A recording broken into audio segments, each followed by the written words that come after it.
Hello, hello, hello. I'm joined here again today with Evo, and this is the second video of Friend February. I hope you're all enjoying. And today we're going to be talking about Might is Right by Ragnar Redbeard, and effectively whether it's, as a concept, too Jewish. Because there's been a lot of things happening lately, and we will get into them.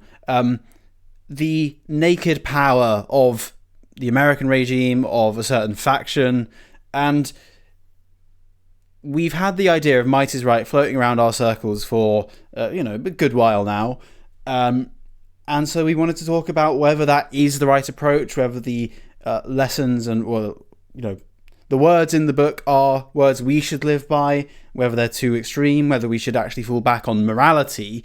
That is, of course, the flip side of might is right, of, morality is right, on the other hand. And so that's what we're couching the discussion in.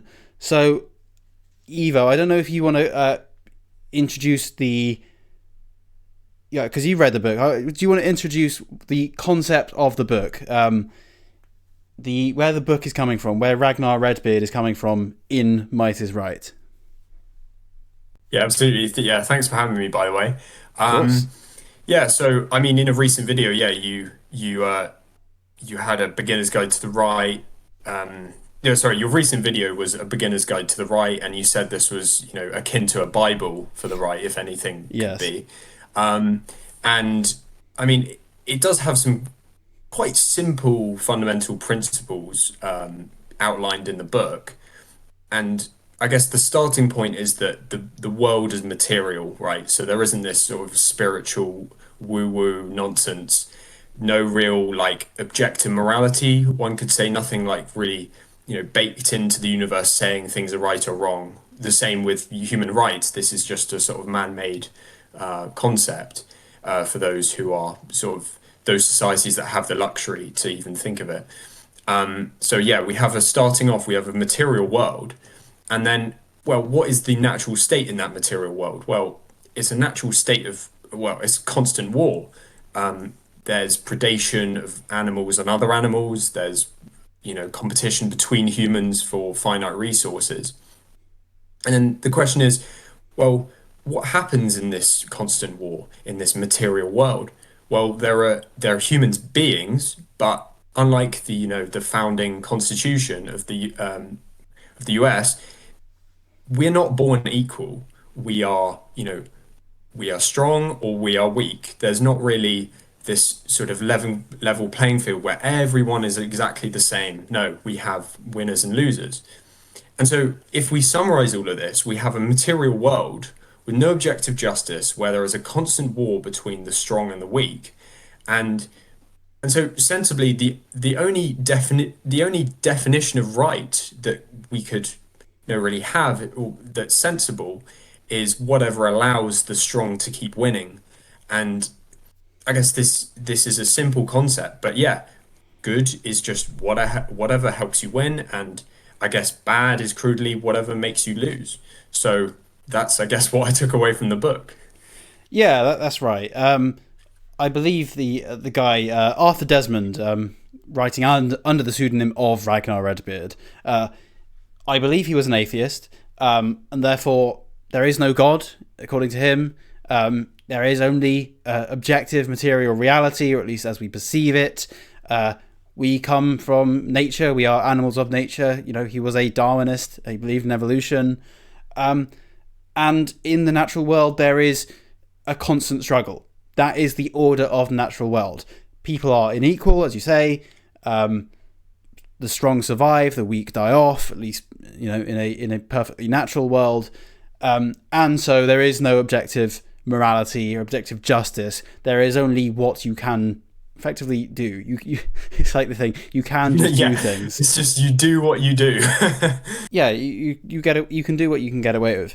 And I must say from the start here, obviously, given that the guy's not a Christian, doesn't believe in a God, and therefore doesn't believe in any objective morality, I feel like for the rest of this discussion, we will, to a large extent, be talking past people who believe in objective morality, particularly the religious types. I don't think there's any squaring, that argument. I mean, maybe a Christian could accept the principles of what Redbeard talks about in the book as applying to Earth. But ultimately, if you don't believe in objective morality, there is no point arguing with someone who does. So you kind of just have to put that point aside and operate within, or at least understand the book from the perspective of an atheist materialistic worldview, and a naturalist worldview. So following on from that, obviously, and you'll talk about this more, but we live in a modern world which is quite far from the natural world of perpetual struggle. Modernity is so arse backwards and upside down and topsy turvy. Things are not as they appear. We are ruled not by force directly, but mainly through propaganda. And obviously, we have a massive Zionist contingent as well, and massive Israeli contingent. And you can see, and you'll talk more about this, you can see how these people, underneath, behind all the propaganda and the political formula, operate as though might is right is the principle. That is their principle. They do what they can get away with. And of course, this is, justified ideologically with propaganda, with lying, with deceit, and so on and so forth. But we see how it is now. We see the political formula being broken, and the naked power from this just looks plainly ugly. We saw it with Venezuela. We see it with Palestine. It just looks abhorrent to us because we are told from birth that that's not how things should be, that we should have this morality where, you love your neighbor or, treat your fellow man with respect, sanctity of life, so on and so forth. So I don't know if you want to get into some of the virtues or the weaknesses described in the book, or maybe some of the more recent events as applies to Might is Right, or why you came to me asking to have this conversation about whether the concept is too Jewish or not. Yeah, absolutely. Yeah, I mean, firstly, I would say, yeah, there's as you touched on, we'll get into more detail, but there's great hypocrisy, and the Jews seemingly, from all these examples that we will be discussing, have this sort of innate might is right mentality. But I wouldn't necessarily say the debate is whether might is right is Jewish, but certainly whether the Jews have been able to enact a might is right mentality. It's obviously more of might is right versus morality as used by. And we can still comment on how unmoral they are, in spite of whether or not they are Machiavellian in the way that you describe them. So both are compatible. So throughout the book, there are many different topics discussed, like religion, morality, politics, law, economics, property, survival, health, eugenics, gender, sex, tactics for living, etc. And so I want to go through some of the key principles, like the bullet points that you would take away from this book, and show like real world examples, not just abstract recommendations for how you should live your life according to might is right, or how a political regime can work. But if we bring it back down to reality and show how it has been done by the supposed chosen people, then that will really show us and ground us in how I guess ugly might is right can be, and hopefully we can also give our lens on whether they did it the right way and whether it was acceptable. So I guess the first principle that we can look at is pity is a weakness. So feeling sorry for the suffering is a vice. Charity and mercy just keep useless people alive, which weakens the human race. And if we link this to the Jews or world Jewry, well, the first thing that comes to anyone's mind is the evidence of what's happening in Gaza, in Palestine, where Jews clearly have very little pity for the Palestinians, well, to say the least. And I think the crazy thing is, it's not just 82%. So in the survey, 82% support the expelling of Palestinians from Gaza. This is Jewish Israelis who are saying this. They also believe 56% support expelling Palestinian citizens from Israel. But the crazy thing is, 47% believe that killing all of its inhabitants is acceptable because it mirrors the conquering it mirrors the commandment that when conquering an enemy city, the Israel Defense Forces should enact as the Israelites did in Jericho under Joshua's command. So this is incredible that 50% of, I guess, an ethno-state believe that it's acceptable to kill inhabitants of a completely different land that is really not much of a threat to them, and that shows just the level of sort of inhumanity and lack of pity that the Jews have. And this is, completely at odds with, the sort of Western, Anglo way of thinking about the world, where we believe, everyone, whether or not everyone is equal or unequal, everyone is a human, and there is a level of dignity. So yeah, I want to know, Blamblas, is that taking things too far? I definitely think so. Well, And I yeah. think there's no excuse for that sort of behavior and disposition. Yeah, I mean, obviously, those are shockingly high numbers. 47%, Exactly. wow. But yes, I guess what the principle is here in the book, Might is right. I mean, you could say trying to remove everyone from Gaza, you know, by literally moving them or just removing them from existence. Yes, on the face of it, Might is right. It would justify that. You can get away with doing it, and so why wouldn't you? They are, if you are an Israeli, they are, or a Zionist, then they may be perceived as your enemy, so you wish to destroy your enemies. And that is, one of the themes in the book is you should destroy your enemies. You shouldn't show them mercy. Hate is a virtue. Pity is a weakness. And so the question is, is this a principle that we should live by? I mean, having read the book and recommended it to a lot of people, I must say, obviously, Ragnar Redbeard is not writing this from a Zionist or a Jewish perspective. He's writing in 1890, and like so many people of the time, he is incredibly anti-Semitic. I think he's writing for a Germanicist perspective, which I would share. I do tend to agree with most of what he says. But with as a positive vision for how how we should go about things on the right, or the true right, the realist right, whatever you want to call us, or just as Englishmen, we should want what I call genetic imperialism. You could also call it blood loyalty. It's effectively spreading your genes.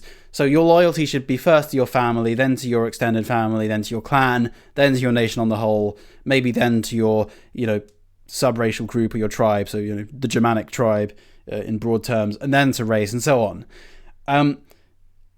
As long as you are spreading your genes and securing your generation and making sure that you have the resources, that is, as far as I'm concerned, all he's arguing for here.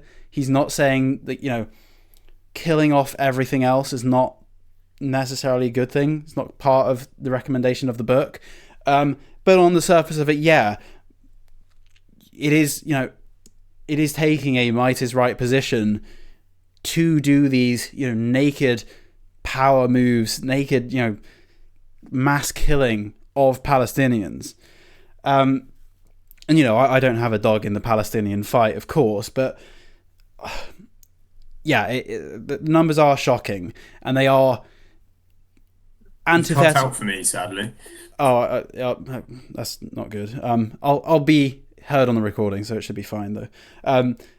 But the kind of absolutist Machiavellian frame has never been the Western approach. It's never been the Germanic approach. I think Ragnar Redbeard is effectively writing as though it's political theory for a Viking. And the Vikings did not, slaughter literally everyone before them. They actually bred into the populations they conquered or raided from. And so, yeah, much of the book can be interpreted in a kind of Machiavellian term, but also, and I possibly am getting ahead of myself here, Might is Right should also, in my opinion, just be read as a realist book. It's saying that this is how nature operates. In the state of nature, you destroy your enemies, the strong survive, the weak die off, the warriors will win. The conquerors set the tone, and we are, we should be warrior people, warrior mentality, not a slave mentality. And that's just saying that is how it is, whether you like it or not. So then the question becomes, like, is Ragnar Redbeard wrong in what he's saying, or, are we wrong in our modern morality? Like, where does where should the balance lie, if there should be any balance there at all? Yeah, it is a good point because we can only justify really our morality because we've got enough luxury, but who knows, it might eventually end our existence because we were, too weak and we weren't willing to take these strong principles. So Yeah, and I mean, obviously, we look his at morality Israel is Palestine, and probably the most. we look at Israel Palestine, and it's disgusting to us what they're doing out there, what the global regime, and the who faction, what they're doing to us is disgusting to us for a reason. And the other point I must make, again, I'm making all my points in the first half an hour, which is probably not a good idea. But It's all right. the other point needs to be, I mean, people probably click off after half an hour anyway. Don't, because I'm sure it'll be a good discussion. But the other point I need to make, I've recommended Might is Right to a number of people, and they've taken it as a justification that those who are in power now deserve it, or it is righteous that they should be in power. That's not what the book is saying. Of course, the realist perspective is that those who are in power because they had strategies that worked.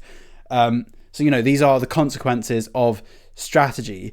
But also, Ragnar Redbeard, he thought that the warrior types should take back power from the merchant types.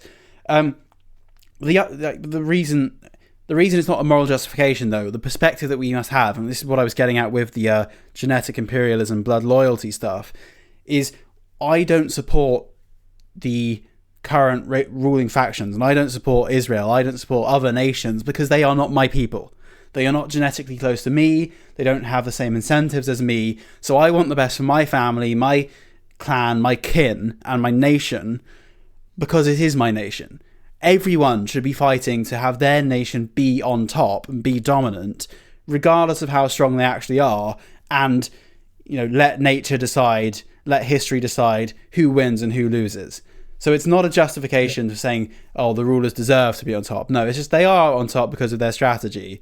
But also we should try to fight them at every possible moment, because that is what nature demands of us. Okay, Sorry, yeah. I'm making a lot of points. I've made a lot of points there. I'm happy yeah. to deal with it. I'm happy. I can revisit any of them.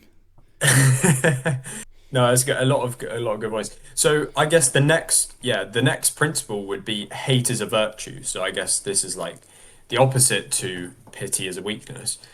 So you should not forgive your enemies. Hate and desire for revenge are healthy emotions that give you the energy to destroy those who threaten you. And obviously you've touched on, the fact that this sort of mentality has helped the Jews, whether or not it's right or not, in the moral sense. They've managed to secure safety by almost decimating the Middle Eastern countries that neighbor it. But what's very interesting is that an example of this hate as a virtue is that Christian identity is deeply despised by Israeli Jews, as well as American Jews and other Western Jews. while it's almost the complete opposite, or at least until recently, when it comes to, evangelical Christians, their opinion of Jews, because they actually, at least in a survey of like 2022, they had a deep affection for Jews. But in that same survey, Jews had had great disdain for evangelical Christians. And I think what's interesting there is, and then I guess another example would be, this is the craziest example, is that Israelis do not use the plus symbols, This the thing, yeah. up and down cross in mathematics, because it reminds them of the Christian cross, and that shows such a deep hatred that you're not even willing to, you know, it's just a bloody symbol, mate. Like, why would that matter? But it shows that this whole Judeo-Christian, alliance is just completely, propaganda. And I think it's incredible that you can have hatred for a group that actually almost loves you. Like the Christians up until now were completely, they saw Jews as like, superior to them. But even in spite of that, Jews are still managed to hate almost anyone, even when they're not really a threat. I think Even when they're a that's the friend, crazy yeah. part. Yeah, So so even when they're a friend, they hate them. yeah, exactly, It's exactly. they This is are incredible. I mean, I they are the guess it most works for them, but ungrateful people to have ever existed. You think of what the British did for them in actually establishing Israel. You think of what the Americans did for them in terms of like shipping over Jews to Israel, even against British wishes. All the things that have been done for them, all the safe havens they've granted, they still hate everyone who's not them. And obviously, we look at this, and this is this disgusts us. We would not be so hateful towards those who have helped us. But in the conception that I think Redbeard meant it, hate as a virtue is effectively just an extreme conception of like almost like the Schmittian friend enemy, but especially on like a genetic, like ethnic level. Jews yeah, it's like think of negative themselves, ethnocentrism, right? yeah, It's just being it's outgroup hostility. It's just logical to be that way. yes, Yeah, carry on. but Jews think of themselves as God's chosen people. They are, in their own conception, superior to everyone else, and they think of everyone else as pathetic goyim. And Christian Zionists not even once, but these people have. I made a video before, as the one released before the Tommy Robinson one, talking about the narcissism of chosen people, and it's not just Jews; it is every chosen people who think they are superior, with perhaps the exception of Rastafari, who are high off their minds and too high to think about this properly. Wait, who are these? Who are these? The Rastafarians. Oh, what are they again? I'm just thinking They of are. They are. Pastafarian. That thing that was created where they put a colander on the head. What's Rastafarians The again? Rastafarians effectively they use the same words as Israelis. They have Zion, they have Babylon. They have the Promised Land. They think they are the chosen people. What nationality are they? Black, effectively, it's a racial thing. It's not a national thing. Oh, I see. So they think that they are like black Jews, but they have too much weed. So they're actually kind of chill people to hang around, even though a lot of them are. Yeah, well, you can get the good ones and the bad ones, I'm sure. So other than those, most chosen people are insanely like ethnically and in group like narcissistic, and Judaism, of course, is effectively an ethno religion, and so they do hate everyone. And if you're not one of them, then your average person will look upon that and just find it like horrible. Like, how can you hate someone who's helped you so much? Like, it's very ungrateful. But in like a pure, dog eat dog world, a natural world, like the world of a David Attenborough show, where some like two animals are like competing, like fighting each other effectively to the death to win a mate or to protect their family or whatever else it is, then yeah, hate of course is a virtue. The lion's not gonna have compassion for the gazelle, otherwise the lion will starve. That's kind of where Redbeard's coming from. Yeah, exactly. I mean, Ed Yeah, Dutton, he has a book called "Race Differences in Ethnocentrism," which is quite a good book. And he talks about how ethnocentrism, which is basically like centering on your people or like thinking you're the chosen people, as you say, it can be broken down into two components. It's in-group loyalty and out-group hostility. And if you have both, then that's just a superpower. You just cannot really lose because you're both damaging outsiders but helping yourself. And if you're just doing one, then it's just obviously you're not going to be as successful as a group. And I think it's just incredible that people don't realize how much Jews are ethnocentric. They're actually more ethnocentric than blacks, with 76% of Jews considering their Jewish identity to be very or somewhat important, right? And then and just in general when it comes to their thoughts on Israel, apparently 88 to 97% of American Jews are generally pro-Israel. And remember, American Jews, right? They're like the secular ones. They're like, less, forthright and less religious. And so the Canadian Jews and British Jews are going to be even more ethnocentric and more pro-Israel. And the other thing is, like, it doesn't matter what side of the political spectrum they're on, right wing versus left wing, Republican versus Democrat. 84% of Jewish Democrats were in support of Israel's campaign, right? And then 87% of Jewish Republicans said the same. So it's like, it just shows that, like, really politics for them is not a matter of, oh yeah, it's about, these liberating like the other minorities, which is like the sort of Democrat position versus Republicans. Oh, we need to keep the traditions. No, it's just do whatever is best for the Jews, and we just pick whatever political party is going to do that for us. So it's just pure, positive ethnocentrism in that sense.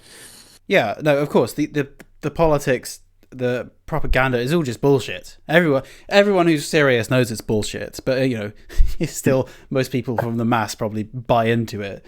But yeah, it is a positive. It is very ethnocentric, but we're talking about should this be our approach? Should we be so ethnocentric, and should hate be a virtue, or should compassion be a virtue, which would be the Christian preaching?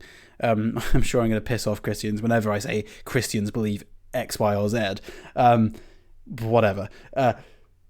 But you think of like another example, which is the immigration. Immigrants. I mean, even Scrump said it. Immigrants are pitiable. They come from shit backgrounds. They come here for a better life. They have all sorts of problems. A lot of them do. Obviously, some of them take advantage. Some of them do like heinous things. But they are pitiable, and so people pity them. But we, as right-wing people, as nationalists, as people who want our nations to be filled with our people, we can't have compassion for someone who's not ourselves. We must put ourselves first. This is the blood loyalty. This is the genetic imperialism. This is the ethnocentrism. This is love of one's own. And I'm not going to say that that's wrong to have, because I would agree with it. Now, obviously, if you are a Machiavellian people, you are a chosen people who are provided like divine justification for being Machiavellian, for being deceitful in any way possible, to do whatever you can to gain power, then of course you will take this to its extreme. I don't think people who don't consider themselves as chosen by God really are inclined to take it to that extreme. So perhaps the issue there is not the principle, but the principle in extreme. Again, it's not something that I'm necessarily drawing a conclusion on here. I'm not convinced either way whether it is bad to be extremely I object to the emotional element of saying hate is a virtue. I don't actually hate other ethnicities. They're just not my ethnicities. They're not my people. I want the best for my people. I have a positive conception here, not a negative one. But is the extreme positive, is the extreme love of my people, justified morally? And that is the question here. Like, it is morality, as we would typically view it in the West, good or bad? Is it natural? Is it modern? Is it authentic? Is it traditional? Is it our traditional morality, or has it been imposed upon us in the last 100 years or so? Yeah, exactly. Utilitarianism. I mean, it's all good, all good and everything when you're younger, and you think, oh, this is like so mathematically pure, and you gotta just everyone's just a unit of utility, and we just need to care for everyone the same way. It doesn't matter whether they're black, white, brown, yellow, blue, whatever. But it just doesn't work like that. You need to inject a component of genetic relatedness because I care about my brother more than my cousin, and that's just gonna sort of work to a greater degree, when you as you go outside that sort of close knit, close related circle. So, I'm just not gonna care about a black person as much as a white person, and I can't really help that. It's just my genes. Me, I just care about someone who shares more genes with me, and it's not just that; it's that they have a more similar way of life, and they fit more with the civilized way that I live my life and how I want to be treated, and it just makes complete sense. It's just you can't view the world in this sort of blank slate universalist way because it just does not fit at all. You just walk outside and you see instantly, you know, Indians are walking together with each other and they're all chatting, and then the Polish are all chatting together and having their own, sing song. And it just does not work if you think like a utilitarian or Yeah, anything like yeah, that. Modern morality is just stupid. yeah. Tabula rasa and its consequences have been a disaster for the human race. But I mean, like I say, there are two core pillars of the true right. The first is an absolute commitment to realism. The second is the effectively the conservative moral circle, the love of your own family. I before my brother and I before my cousin, my brother and my cousin and I before my uh, whatever the hell I can't remember how it goes, but that one. Um, Yeah, yeah, Concentric yeah. circles of proximity to oneself. Um, so yeah, I mean that's what my positive vision is like loosely built upon, or at least that's the Mm. guiding principle. Okay, so shall we move on to another point? Because there's plenty of other points made in here and real life events that have happened that we can talk about, framed around might is right versus morality. Yeah, absolutely. We could touch on potentially seizure, ownership as seizure, or maybe the great man theory. So the idea, of conquerors dictating history rather than, societies or movements. Well, I, Yeah, I think up to you, really. I think with the like great man theory, it conquers like dictating morality. I think that's all just realism. Um, People might not readily accept it. They might think that their morality has come from some pleasant place in their life, or they've it's what's it like lived experience. No, in Mm. reality, morality is the waters in which we swim, and the waters in which we swim are downstream of the elites of prior conquerors, whether that be Christian conquerors and subverters, or your specific dynasty, whether it be the merchants, whether it be Jewish elites, whatever else.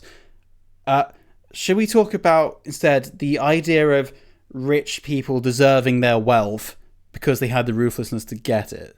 What's your opinion on this? Yeah, it's interesting. Firstly, bring it back to the Jewish element. Apparently, involvement in the Jewish community correlates positively at about zero point 0.2 with income. which is, it could mean many things, but it just speaks for itself. Like, if you have the ruthlessness as a group to gain money and, help each other out, where, in business terms, you will just be, more prosperous, have more money, be more financially savvy, etc. So, clearly the Jews, as anyone would understand, actually have, twice the base income of other Americans, of the average American. And I guess the question is, did they deserve that wealth? Or more broadly, anyone who's successful, do they deserve their wealth? And I don't know, because I think to some extent, like, maybe I think to some extent there can be too much inequality, such that the billionaires don't really deserve all of that wealth from, the sort of you know quasi slavery that they run, which is like, all the Amazon workers who can't spend more than 10 seconds having a piss, otherwise they get fired, or what, however brutal it is, just so that Jeff Bezos can have a bigger wedding within Venice. He can hire out the whole of Venice rather than half of it, or whatever it is. But yeah, I do think there is an element to which inequality can become so rife that it no longer is, it can no longer support itself. Whereas a more, balanced level of inequality, where where it's not just you have extreme wealth and extreme poverty, but you have, sort of a graduation. I think that can often be better. Like with the, the sort of, slow graduation between the lower and the middle and the upper classes within, Western Europe, compared to historically Eastern Europe, where there were the Jews who were like the estate managers, and then you had the Polish, or whatever European country, Eastern European country, would have the agricultural laborers who would, just work on the land. And I think, there is an element to which, if you the latter case is probably worse for your society. But then the question is, do the rich, is it really bad that the rich, or unreasonable for the rich to have that money if they were, savvy enough, they were good enough with negotiating, etc. And I can't really blame them. So yeah, I don't know. What do you think? Yeah, so I mean, on the face of it, yeah, if you are wealthy, you've built up your wealth. I mean, in the first generation, like the new money generation, that is fair enough to you. You've done that. You've put in that hard work. Of course, in reality, we have never had a free market. We never can have a free market. It's just a political fiction. And so there's there's monopolies. There's collusion within industries. A lot of wealth held today is generational wealth. A lot of cases, if you actually read the business history, the government decides the winners. It's not people have had the ruthlessness and the business tact to succeed. No, it's far more like, who are you connected to? Who are you related to? But I feel like the ideal society of Ragnar Redbeard is one in which violence and conflict is an intrinsic part. In his world, if there was some dodgy merchant who's perhaps in collusion with like several other dodgy merchants to scam people, yeah, okay, they can have the might is right element of like trying to get away with scamming people, but also the people would be totally justified in just slaughtering them. Obviously, we can't do that today because we have laws, we have the state. You will be arrested. I would not recommend going around and killing your local merchants. But in his world, that would have been, a real consideration. Like you imagine an animal. If an animal is being cheated by another animal, it is perfectly within that animal's rights to chase off and or kill the one who is, stealing from him or whatever. So I feel like in the extreme, like you could say that it appears, well, you could say it appears that Ragnar Redbeard is justifying wealth as like a Machiavellian tactic. But at the same time, it must be mentioned that Ragnar Redbeard, he despised modernity, even though he was writing in 1890. Even, we probably look back at 1890 as this glorious time where you could, do what you want and so on and so forth. But even then, for him, he viewed that time as so far from his arguably like Germanic libertarian ideal. He hates the merchants. He hates rule by merchants. He hates their sneaky tactics, and he thinks that the warriors should rise up to get rid of the merchants. So I don't think he's saying that the rich deserve... I don't think he's saying that the wealthy deserve to be perpetually wealthy or they deserve to have power. He is living in this world of perpetual struggle. Everyone should be fighting to win. And so you shouldn't, even if you come from nothing, you shouldn't accept that. You should try and push yourself to the top. And if people are oppressing you, it's your, Darwinian duty, effectively, to try and end that, as you go and get out of oppression so that you're in charge. And this leads into one of the other elements. The matter of, lying, hypocrisy, and camouflage being smart strategies to use against your enemies. Again, on the face of that, that is inherently Machiavellian, in a way that is ugly to most people. Again, when I view it, I view it more like, he's writing, this is like a political theory for Vikings. I'm thinking of times in history where the Vikings tricked the French, for example. The French, the case where, was it Ragnar Lothbrok, or am I just watching the TV show too much? Where the guy is in the coffin, gets snuck in through the gates, and then sacks the town, or sacks the city. Or you have the case of Troy, where the Greeks used deceit to defeat the Trojans. Well, of course, Trojans are Greeks. So I do know that. That's what he's talking about. I don't think he's talking about the sheer industrial scale of containment, propaganda, lies, deceit, so on and so forth. He was also, I must note, he was also very much opposed to the lies of the founding fathers of America. He says that their constitutional document is effectively this awful lie to deceive the people. So it's not like he's coming from this necessarily American perspective. He wasn't born in America. So he's not super individualistic then. He is in some regards. He's probably more so than reading through the book. It does come across as kind of individualistic, kind of animalian. He wants to pass on his genetic information. He wants to have family, pass on the genes. That is what he's going for. I don't think he necessarily has the clan frame in mind or the national frame in mind.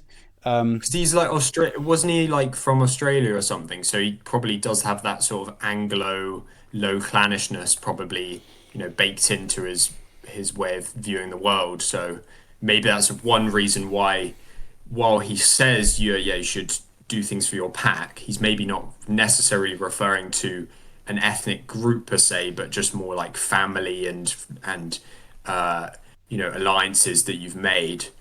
Yeah, no, I think he's more individualistic still. In many regards, he is like a kind of libertarian of 1890, and then in other regards, he's a Germanicist, or at least he is held up as this great figure by a lot of Germanicists. But yeah, I mean the question of Machiavellianism, is it right? Would Machiavellianism, even taken to the extreme, in the promotion of our people, our English people, or ourselves as a organized minority of people, is that justified? Is it not? By refusing to engage in Machiavellianism and therefore losing to those who do engage in Machiavellianism, are we stupid? Are inputting morality that we've got from prior conquerors, from Christianity or from elsewhere, by putting that first, are we sabotaging ourselves unduly? that's the question here. I'm not sure. Obviously I hesitate from the kind of principle to failure, but I also hesitate against the extremity of Machiavellianism because as much as I can be in favor of it in theory, my actual revealed preference, how I live my life, is that I'm not Machiavellian. I'm not hateful. I'm not, I'm like just a normal guy. Yeah, that's the thing. That's the most, I think, valuable thing in psychology is the idea of revealed preferences rather than stated preferences. Yeah, And the whole of psychology should only ever be, based on revealed preference data. All these surveys and rubbish about, oh yeah, I'm this, I'm that way. When you fill in a form, that's just you just, thinking, the trying to think of the best version of yourself and in or and the way this links in, I guess, is that anyone who has these like rebellious ideas or tries to think of new things, like it's rarely like someone like Nick Fuentes. He has these extreme views, but he seems like one of the nicest guys imaginable. And when he actually well, interacts with people not of not different his latest races, turn. His no, latest turn exactly, is but not so good. no, exactly, but he is generally very courteous to anyone he speaks to, and he has I guess it links to his, Catholic universalism and etc. But it is interesting how the large gap between one's sort of goals and ambitions and whether they would actually truly enact it in the real world and they'd have the basically the balls to do it. So it's just something thought was quite interesting because, it just shows you, with someone like Trump, he says all of this stuff that gets people riled up, but how does he actually act? He's just like almost equivalent to any other president, really, in the way that he's actually run things. Yeah, as much as he can, act the tough guy, the big guy, um, Taco, Trump always chickens out. Yeah, exactly. Yeah. He's in many regards just a tool of Zion, um, and quite why MAGA people still insist on following the guy is beyond me. But then again, I could say the same of why people in Reform still like Nigel Farage or Reform Yeah, I mean, itself. I think it's just proves pathetic, that honestly. it just proves dysgenic IQ. It's just more proof of that, really. uh, but yeah, like I just think it's crazy because if you compare Israelis compared to Europeans or Anglos, I mean the greatest example is the Israeli-Palestinian conflict or so supposed conflict compared to well, not supposed, but you know what I mean, compared to the Europeans colonizing America. And Israelis used 46.5 billion last year, compared to an estimated hundreds of millions for Hamas's military funding. And then they got like 200,000 active personnel, 500,000 reserves, fighter jets you could dream of, tanks, nuclear warheads, and then you've got the Gazans, which only have like 20,000 fighters with like very basic weapons. And then and with that extreme asymmetry in force, we can compare that to the Europeans who had a similar asymmetry. We had muskets, we had steel weapons, whereas the Native Americans had like bows and arrows and wooden clubs. And we still, I don't think we really, most of the deaths of the natives were not due to, you know, extreme intentional violence, which is what's happening in Israel, sorry, in Palestine. It was mostly, deaths due to diseases like smallpox, measles, and that just shows like the level to which they're willing to go. Like, it's not like they just have high intelligence. Maybe you've got high factor of personality. They may be good at lying and etc. Yeah, like Gentiles could have that, but there's something almost like Bronze Age, almost quite tribal and almost like Neanderthal and like old human about how they just have that grit and determination to succeed and, do whatever they can to secure their future.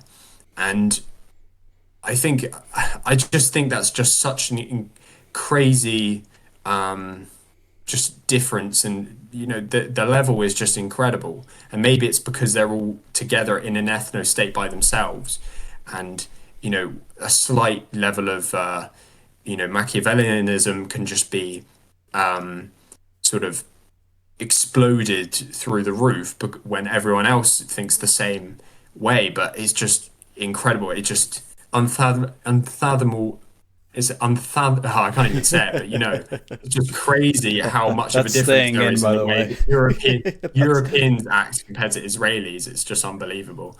I'm not editing that out. But It's a no, hard word to say. Come on. unfathomable. Oh, fuck off. Oh, I'm pulling your leg. But no, you do make a good point. Um, it's just difficult with where should the balance lie? Like the I've brought up the matter of might is right to people before, and in comparison to morality and principles, as much as we want to win, we want the best for our people, and of course I believe that everything is downstream of being in power, having power, of sovereignty. Like it's the point's been made back to me that we don't want to win if it means effectively becoming no different to our enemies. Like we have our own internal political formula. We have our own principles. We want to be good rulers. We want to be we want to have that sense of noblesse oblige.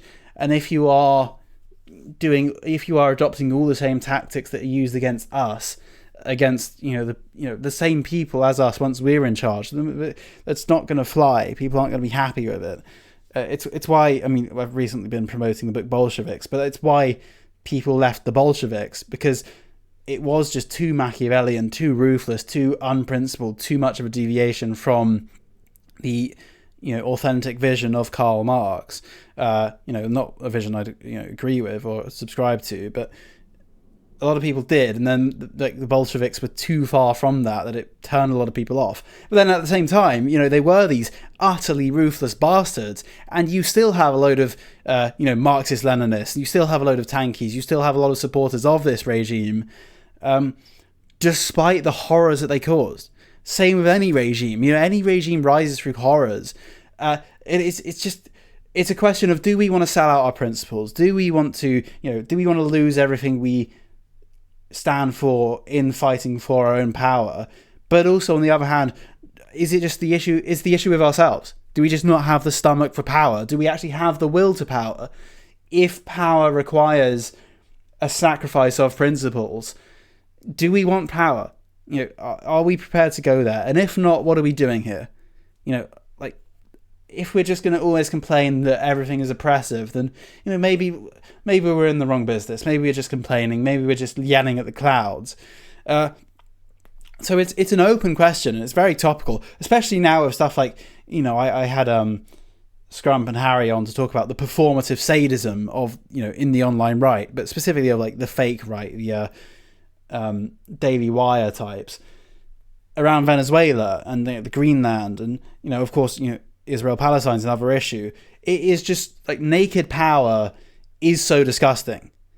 Like a lot of people, they look at naked power and they find it abhorrent. But at the same time, these things have happened. America did what it did in Venezuela. They took Maduro.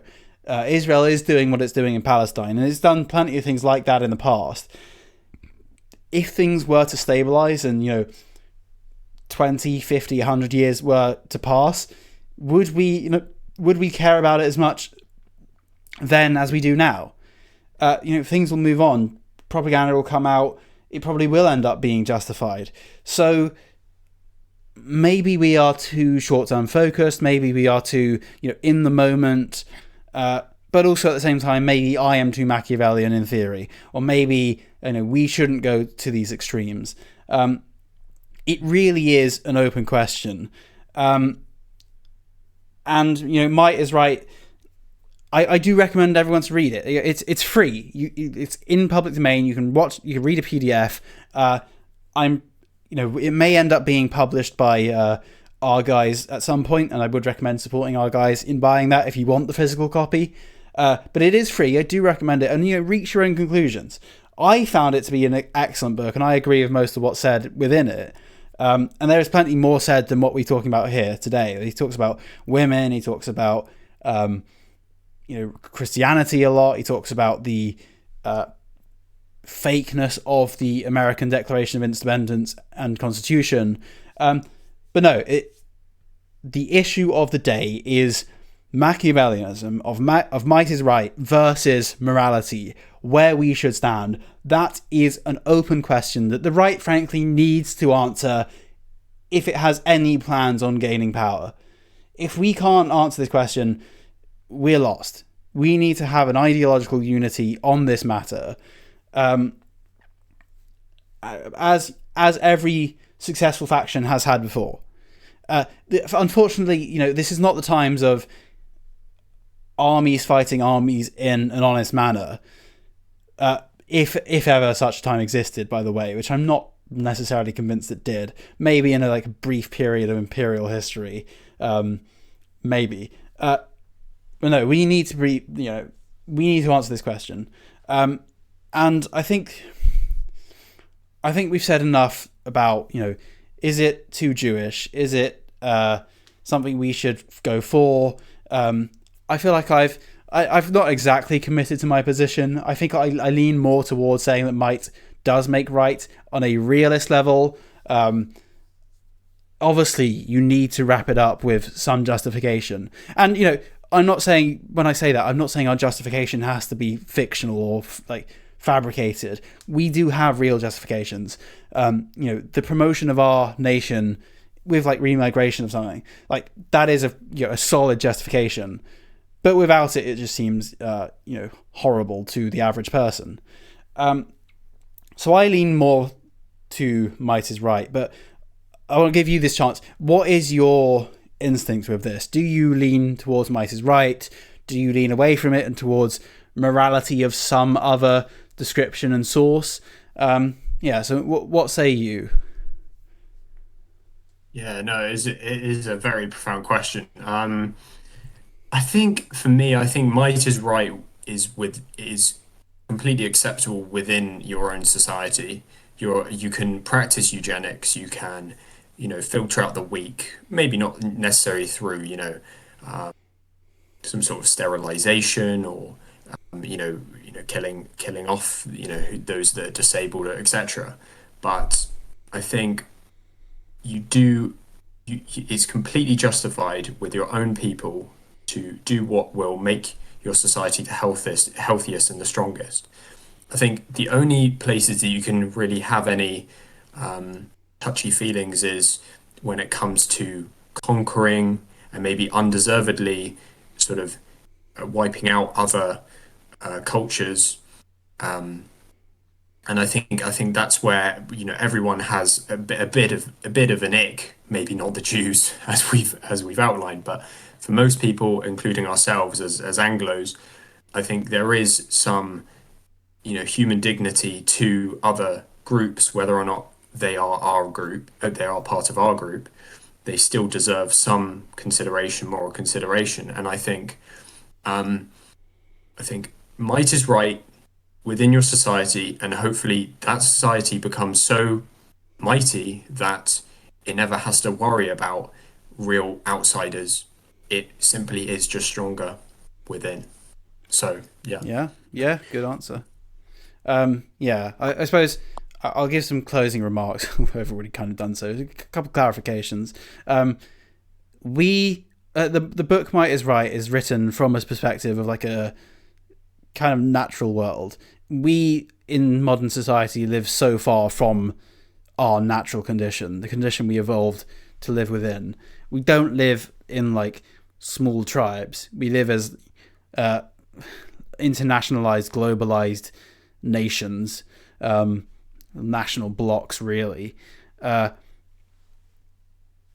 And again, I must stress the other point. Might making right is not about deserving to rule. Redbeard writes as the perpetual warfare, the perpetual struggle to survive, to succeed, and everyone should strive to succeed, even if they are, intensely dysgenic. They should struggle to survive. It is their biological imperative to do so, and let nature decide who wins and loses, or let the course of history decide who wins and loses. So yeah, I mean, and in we can talk theory, and this is just talk of theory. This is purely an academic discussion, but in practice, as much as I say I support might is right, I wouldn't do the same things that Israel does. I wouldn't, do all these Machiavellian things. Maybe that's a flaw within myself. Maybe I'm just too weak. I don't know. But it's a very important thing to discuss. If the time comes where there is a new Caesar, I suspect he will be more on the might is right level. He may be slightly evil, but as long as he's got our best interest at heart, then who knows? Who knows how history will end up being written? I suspect not honestly. And that's just the tragedy of reality. That might is right at its core is, in many regards, it's a positive vision, or you're saying we should behave this way or that way. But in many other regards, it is just realism. It is saying this is how the world is. These are the dice you've been cast. Play them. This is the game. These are the rules of the game. You have no choice in the matter. So yeah, I'm going to leave that as an open question for the audience. Anyone who's watched the whole thing, then thank you very much. I hope you found this interesting. I'm sure this will come back up in discussion at some point. Maybe here, maybe other places as well.